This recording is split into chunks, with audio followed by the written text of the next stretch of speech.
സഹോദരങ്ങളെ, ക്രിസ്തുമസിന്റെ ആഘോഷവേളയിലാണല്ലോ നമ്മൾ ഓരോരുത്തരും. ഒരുക്കങ്ങളും ഒക്കെയാണ് ഇപ്പം നമ്മൾ നടത്തിക്കൊണ്ടിരിക്കുന്നത്.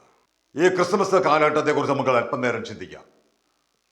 യേശു ജനിച്ചു എന്നുള്ളത് ഒരു ചരിത്രപ്രധാനമായ സംഭവമാണ്.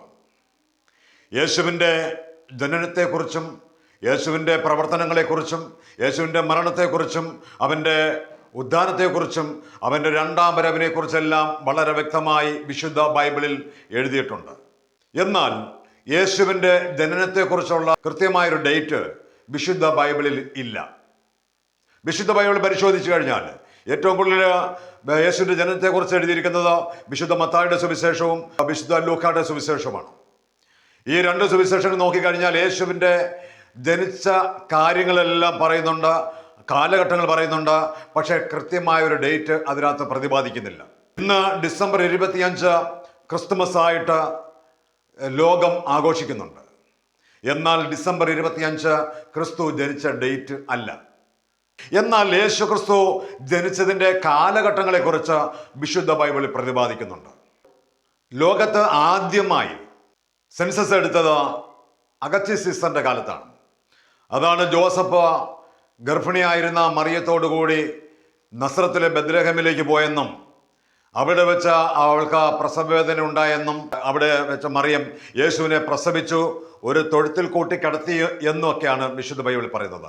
തൊഴുത്തിൽ കൂട്ടി പ്രസവിച്ചെന്നല്ല പലരും തെറ്റിദ്ധരിച്ചിരിക്കുന്നത്. യേശുവിനെ പുൽത്തൊഴുത്തിലാണ് പ്രസവിച്ചതെന്ന്. ഒരിക്കലുമല്ല. യേശു ക്രിസ്തുവിനെ പുൽത്തൊഴുത്തിൽ കിടത്തി എന്നാണ് പറയുന്നത്, അല്ലാതെ പുൽത്തൊട്ടിയിൽ ജനിച്ചെന്നല്ല, പശുത്തൊഴുത്തിൽ ജനിച്ചെന്നല്ല പറയുന്നത്. ആട്ടിടയന്മാർ കൂടാരത്തിന് പുറത്ത് ഇരിക്കുന്ന സമയത്താണ് ദൈവദൂതന്മാർ വന്ന് പ്രത്യക്ഷപ്പെട്ടിട്ട് നിങ്ങൾക്കായി ഒരു രക്ഷകൻ പറഞ്ഞിരിക്കുന്നു എന്ന് പറയുകയും അവർക്ക് അടയാളമായി ഒരു നക്ഷത്രം അവർക്ക് മുമ്പേ സഞ്ചരിക്കുകയും ചെയ്തെല്ലാം ആ കാലഘട്ടത്തിലാണ്.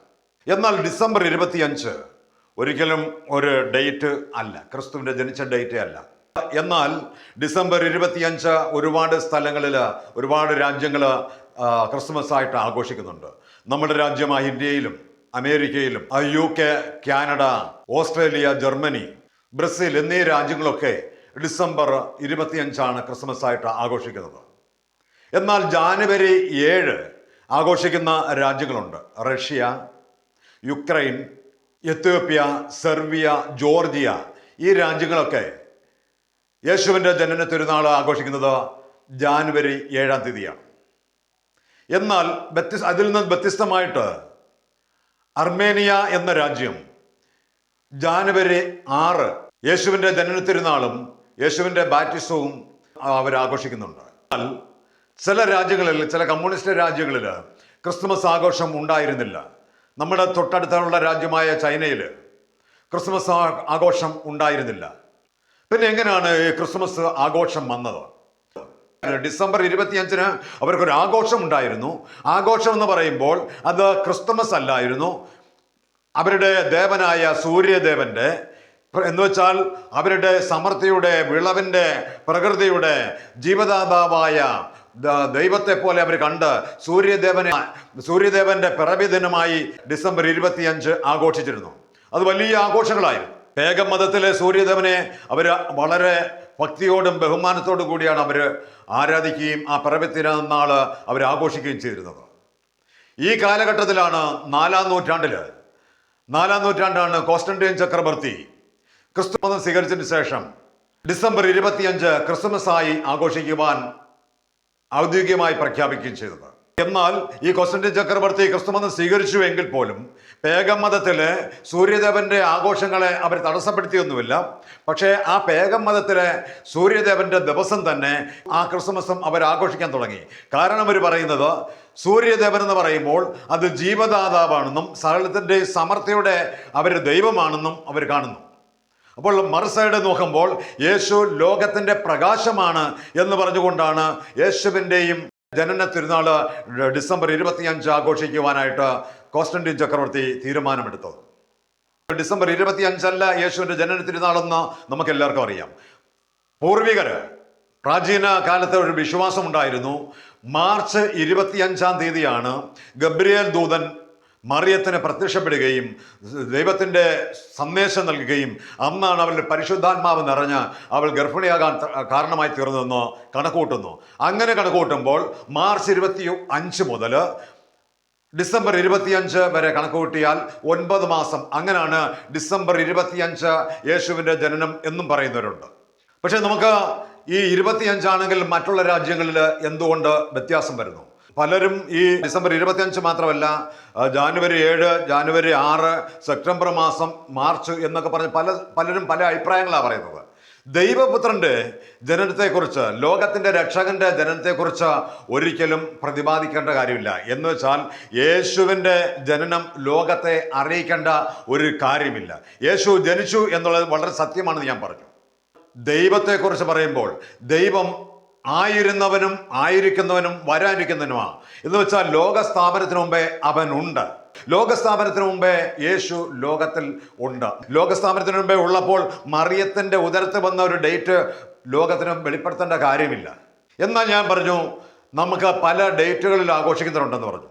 ഇപ്പോൾ നമ്മൾ നോക്കിക്കഴിഞ്ഞാൽ ഡിസംബർ 25 ആഘോഷിക്കുന്നതിന് ഒരു കാരണങ്ങളുണ്ട്. ഗ്രിഗറി 13 മാർപ്പാപ്പ കലണ്ടർ പരിഷ്കരിച്ചപ്പോൾ ഗ്രിഗോറിയൻ കലണ്ടർ കത്തോലിക്കരും പ്രൊട്ടസ്റ്റന്റുകാരും സ്വീകരിച്ചു. അവർ ഡിസംബർ 25 ആഘോഷിച്ചു. എന്നാൽ ഒരു വിഭാഗം ജൂലിയൻ കലണ്ടർ ആണ് സ്വീകരിച്ചത്. ജൂലിയൻ കലണ്ടറും ഗ്രിഗോറിയൻ കലണ്ടറും തമ്മിൽ 13 ദിവസത്തെ വ്യത്യാസമുണ്ട്. അതുകൊണ്ടാണ് ഗ്രിഗോറിയൻ കലണ്ടർ അനുസരിച്ച് ഡിസംബർ 25 ജൂലിയൻ കലണ്ടർ നോക്കിക്കഴിഞ്ഞാൽ ജാനുവരി 7 വരുന്നത്. അപ്പോൾ ആ 13 ദിവസം കണക്കൂട്ടുമ്പോൾ ഡിസംബർ 25 മുതൽ 13 ദിവസം കണക്കൂട്ടുമ്പോൾ ജാനുവരി 7 വന്നു ചേരുന്നു. കലണ്ടറിൽ വന്ന വ്യത്യാസങ്ങളാണ്. നമുക്ക് അറിയേണ്ടത് യേശു എന്നോ ജനിച്ചു എന്നുള്ളതല്ല. യേശു ജനിച്ചു, എനിക്ക് വേണ്ടി ജനിച്ചു. എന്തിനു വേണ്ടി ജനിച്ചു? ആർക്ക് വേണ്ടിയിട്ട് ജനിച്ചു? അതിലാണ് പ്രധാനം.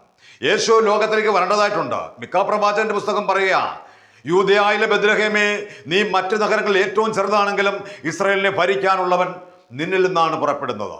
അപ്പോൾ യേശുവിൻ്റെ ജനനത്തെക്കുറിച്ച് ബൈബിൾ ഉടനീളം പറയുന്നുണ്ട്. യേശു ജനിച്ച ഡേറ്റ് പ്രതിപാദിക്കുന്നില്ല. ഡേറ്റിലല്ല പ്രാധാന്യം, യേശു ജനിച്ചു എന്നുള്ളതാണ് പ്രധാനം. യേശു മനുഷ്യാവതാരം എടുത്ത് നമ്മുടെ ഇടയിലേക്ക് വന്നതാണ് പ്രധാനം. ഇന്ന് നമ്മുടെ ഉള്ളിലേക്ക് യേശു ക്രിസ്തുവിൻ്റെ ക്രിസ്മസ് ആഘോഷിക്കുമ്പോൾ ട്രീകളൊക്കെ അലങ്കരിക്കുന്നു, നമ്മൾ ദീപാലങ്കാരങ്ങൾ നടത്തുന്നു, അതുപോലെ തന്നെ ക്രിസ്മസ് കേക്ക് മുറിക്കുന്നു. അതുപോലെ ക്രിസ്മസിന് ഏറ്റവും പ്രധാനപ്പെട്ട ഒരു കാര്യമാണ് നമ്മൾ ദരിദ്രരെ സഹായിക്കുക എന്നുള്ളത്. ഇതൊക്കെ നമ്മൾ ഇന്ന് ചെയ്യുന്നുണ്ടാകാം. പക്ഷേ അതല്ല നമുക്ക് പ്രധാനം. നമുക്കിന്ന് വേണ്ടത് ഈ യേശു ക്രിസ്തു ഒരു പുൽക്കോട് കെട്ടിയിട്ട് അതിനകത്തൊരു ഉണ്ണിയേശുവിനെയും മാലാഖമാരെയും മാതാവിനെയും ഔസേപിതാവിനെ കൊണ്ട് വെക്കുന്നുണ്ട്. പക്ഷെ അതല്ല ഇന്ന് ക്രിസ്തുമസിൻ്റെ ദിനമെന്ന് പറയുമ്പോൾ നിന്റെ ഹൃദയത്തിൽ വന്ന യേശു വന്ന് വസിക്കുവാനും അങ്ങനെ നിന്റെ ജീവിതം ഒരു സന്തോഷകരമായി തീരുവാനും ദൈവം ഇടയാക്കണം. അതിനായിട്ട് നീ മറ്റെല്ലാം മാറ്റിവെച്ചിട്ട് നിന്റെ ഹൃദയത്തിൽ യേശു വന്ന് ജനിക്കണമെന്നുള്ള ആഗ്രഹത്തിൽ നീ ഇരിക്കണം. നിന്റെ ഹൃദയത്തിൽ വന്ന് യേശു വസിച്ചു കഴിഞ്ഞാൽ നിന്റെ കുടുംബം ഒരു സമാധാനത്തിൻ്റെ കുടുംബമായി, മറ്റുള്ളവർക്ക് മാതൃകയുള്ളൊരു കുടുംബമായി മാറുവാൻ സർവ്വശക്തനായ ദൈവം ഇടയാക്കുകയും ചെയ്യും. അതുകൊണ്ട് നമുക്ക് ഓരോ ദിവസവും കർത്താവ് പുൽക്കൂട്ടിലല്ല ജനിക്കേണ്ടത്, എൻ്റെ ഹൃദയത്തിൽ ജനിക്കണമെന്നുള്ള ആഗ്രഹത്തിൽ നമുക്ക് ഒരുക്കത്തോടെ നമുക്കായിരിക്കാം.